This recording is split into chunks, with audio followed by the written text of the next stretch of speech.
اسلام آباد میں سابق اراکین پارلیمنٹ اور ان کے اہل خانہ کو بلو پاسپورٹ دینے کے معاملے پر وفاقی وزارت داخلہ اور سینٹ آمنے سامنے آ چکے ہیں۔ ذرائع نے بتایا کہ وزارت داخلہ سخت موقف اختیار کیے ہوئے ہے اور سابق اراکین پارلیمنٹ کو بلو پاسپورٹ جاری کرنے کی مخالفت کر رہی ہے۔ تاہم اس کے باوجود سینٹ کی قائمہ کمیٹی برائے پارلیمانی امور کا اجلاس منگل کو طلب کر لیا گیا، جس میں اس معاملے پر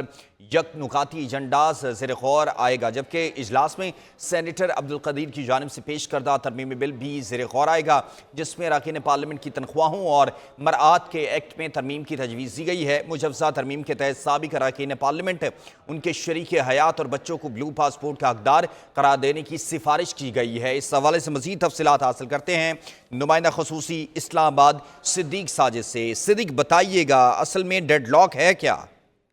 جی، اس معاملے کے اوپر وزارت داخلہ کا ایک واضح موقف ہے کہ سابق اراکین پارلیمنٹ کی فیملیز کے بعض لوگ جو ہیں وہ بلو پاسپورٹ استعمال کرتے ہوئے بیرون ملک جا کر سیاسی پناہ کی درخواستیں دیتے ہیں، اور اس کی بڑی مثال